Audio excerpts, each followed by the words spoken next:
everybody. Well, it's Karen. Here I am with another story from Stories That Never Grow Old. Stories that never grow old. The story for today is called The Little Engine That Could. Maybe you've heard that story before.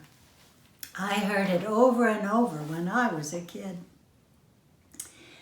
Today, it's about a little train. The little engine that could. Chug, chug, chug. Puff, puff, puff. Ding dong, ding dong. The little train rumbled over the tracks. She was a happy little train, for she had such a jolly load to carry. Her cars were filled full of good things for little girls and boys. And here's a picture of her. Isn't she lovely? You see the clown riding on top? And over there, on the side, the old farmer's taking a break and having a picnic with his old horse there in the field. Here I cut out a picture for you. This is another kind of old train. This is the kind of train they had back when they were mining in California. There were toy animals, giraffes with long necks, teddy bears with almost no necks at all, and even a baby elephant. Then there were dolls. Dolls with blue eyes and yellow curls, dolls with brown eyes and brown bobbed heads, and the gayest little toy clown you ever saw. And there were cars full of toy engines, airplanes, tops, jackknives, picture puzzles, books, and every kind of thing girls and boys could ever want. But that was not all. Some of the cars were filled with all sorts of good things for boys and girls to eat. Big, golden oranges, red-cheeked apples, bottles of creamy milk for their breakfasts, fresh spinach for their dinners, peppermint drops, and lollipops for after-meal treats. The little train was carrying all these good things to the good little boys and girls on the other side of the mountain. She puffed and chugged along happily. Then, all of a sudden, she stopped with a jerk. She simply could not go another inch. She tried and tried, but her wheels would not turn. What were all those good little boys and girls on the other side of the mountain going to do without the jolly toys to play with and the wholesome food to eat? "Here comes a shiny new engine," said the little clown, who had jumped out of the train. "Let us ask him to help us." So all the dolls and toys cried out together, "Please, shiny new engine, do carry our train over the mountain. Our engine has broken down, and the boys and girls on the other side will have no toys to play with and no wholesome food to eat unless you help us." But the shiny new engine snorted. "I pull you. I am a passenger engine. I have just carried a fine big train over the mountain with more cars than you ever dreamed of. My train had a sleeping car with comfortable berths, a dining car where waiters bring whatever hungry people want to eat, and parlor cars in which people sit in soft armchairs and look out of big plate glass windows. I carry the likes of you? Indeed not." And off he steamed to the roundhouse where engines live when they are not busy. How sad all the train and all the dolls and toys felt. Then the little clown cried out, The passenger engine is not the only one in the world. Here is another coming, a fine, big, strong one. Let us ask him to help us." The little toy clown waved his flag, and here's a picture of him. He's waving his flag, and all the toys are down there wanting to help him, you see? And they're all worried. See how he waves that flag to catch the attention of the big engine. "Oh, please, big engine," cried all the dolls and toys together. "Do pull our train over the mountain. Our engine has broken down, and the good little boys and girls on the other side will have no toys to play with and no wholesome food to eat unless you help us." But the big, strong engine bellowed, "I am a freight engine." Here's a picture of him. See, very, very strong. "I have just pulled a big train loaded with costly machines over the mountain. These machines print books and newspapers for grown-ups to read. I am a very important engine indeed. I won't carry the likes of you." And the freight engine puffed off indignantly to the roundhouse.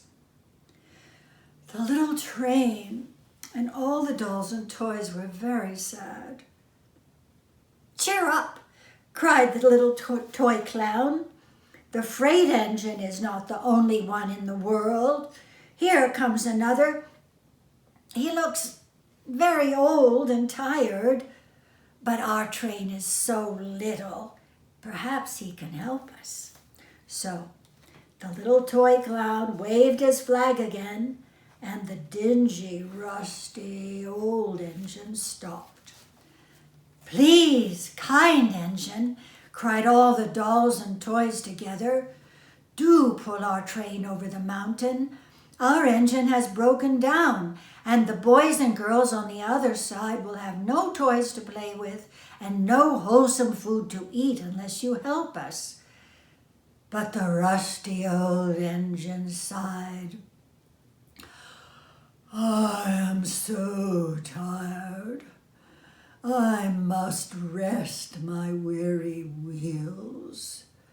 I cannot pull even so little a train as yours over the mountain. I cannot. I cannot. I cannot." And off he rumbled to the roundhouse, chugging, "I cannot. I cannot. I cannot." Then indeed the little train was very, very sad, and the dolls and toys were ready to cry. But the little clown called out, "Here is another engine coming, a little blue engine, a very little one, but perhaps she will help us." The very little engine came chugging merrily along. When she saw the toy clown's flag, she stopped quickly. "What is the matter, my friends?" she asked kindly. "Oh, little blue engine," cried the dolls and toys, "will you pull us over the mountain? Our engine has broken down, and the good boys and girls on the other side will have no toys to play with and no wholesome food to eat unless you help us. Please, please, help us, little blue engine." "I'm not very big," said the little blue engine. "They use me only for switching in the yard. I have never been over the mountain." "But we must get over the mountain before the children awake," said all the dolls and all the toys. The very little engine looked up and saw the tears in the doll's eyes. And she thought of the good little boys and girls on the other side of the mountain who would have no toys and no wholesome food unless she helped. Then she said, "I think I can. I think I can." I think I can. And she hitched herself to the little train. Now, here's a picture of the little blue engine as she came along. And you see they're asking her for help, and she's willing to consider it. And now here she is. She's attached herself to their train, and she's chugging off on her way where she's never been before. Oh, it's pretty brave to try it. And it's a pretty high mountain, too. She tugged and pulled and pulled and tugged, and slowly, slowly, slowly they started off. The toy clown jumped aboard, and all the dolls and toy animals began to smile and cheer. Yay! Yay! Puff, puff, chug, chug went the little blue engine. I think I can. I think I can. I think I can. I think I can. I think I can. I think I can. I think I can. I think I can. I think I can. Up, up, up. Faster and faster and faster and faster. The little engine climbed until at last they reached the top of the mountain. Down in the valley lay the city. Hurrah! Hurrah! Cried the gay little clown and all the dolls and toys. The good little boys and girls in the city will be happy because you helped us, kind little blue engine.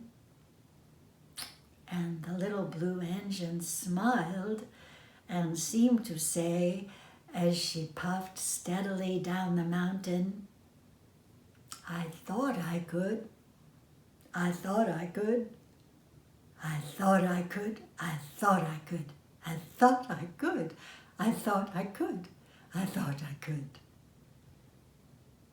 And that's the story of somebody who was willing to try something she never tried before, and how important it is what we think about the task in front of us.